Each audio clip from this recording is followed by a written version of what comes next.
Guys, Eddie Deline here. I wanted to answer a question that I was asked the other day. The question was, Eddie, what's going to happen to your portfolio of 45 plus odd properties that you have if the interest rates keep rising? Like, what's going to happen? Are you going to go bankrupt?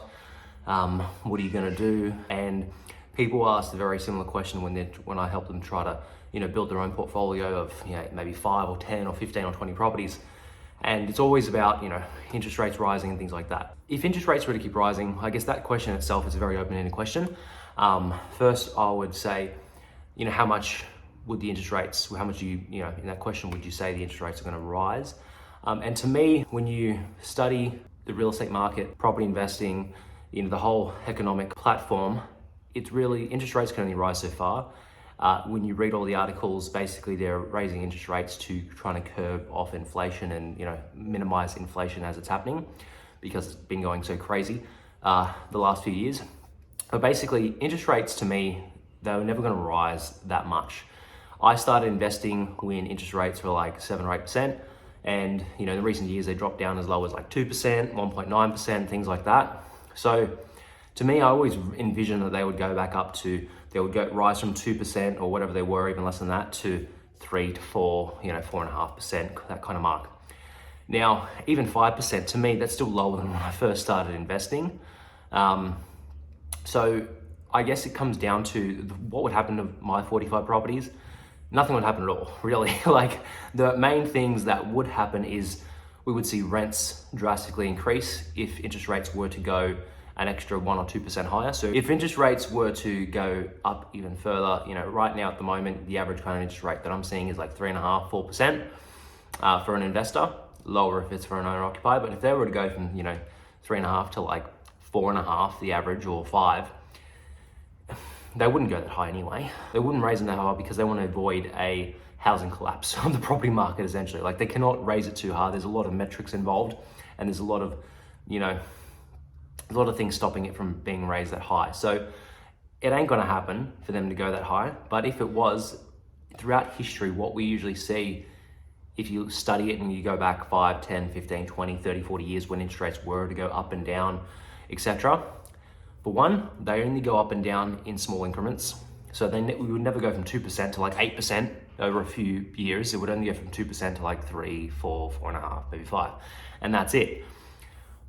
But throughout history, it's the rents that increase. So all property investors just increase their rents. And then that actually in turn hurts people that don't own a property. So the renters, the ones that are, struggling, the ones that, kind of can barely afford a place to live, it hurts them more because it actually increases inflation more. So by them trying to curb off inflation by raising interest rates and things like that and raising the prices, it actually, investors start to generally put their rents up. So it actually increases the rental market and and that's why if you Google it right now, even this morning, rents increasing by X amount.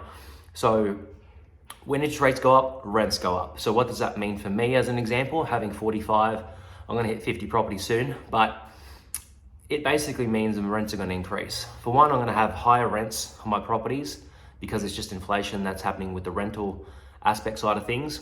Number two, I'm gonna have more tax deductions. So the extra interest repayments the extra interest that I'm paying, I'm gonna get more tax deductions from the government. So like, that's a couple of things right there. But the main thing is you gotta play it safe when you're investing as well. So you always buy properties with the 3 keys, very good cash flow. So as an example, the average kind of yield that I bought for most of my properties were above 7%. Sometimes I'll buy ones for 6s or 5s, but other times I bought properties at like 11, 12% kind of yield. So the average yield of my portfolio is probably in like the 9s or 10s at the moment because the rents have increased so much over time. But if a person's starting out, you gotta aim for like 6.5, 7%. 6.5 across multiple properties. So if you have 4 properties, you might have a house that's very low yield because houses always have the lowest yield. It might be like a 4 or a 5.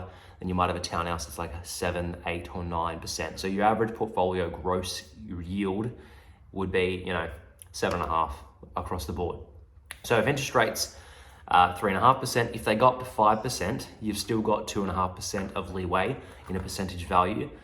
And if that does happen, the rents increase, of course. So buying with the 3 keys, good cash flow, high yields, buying under market value and buying in a metro location, where obviously is going to have long-term and short-term and even medium-term capital growth. So yeah, I hope that answers the question.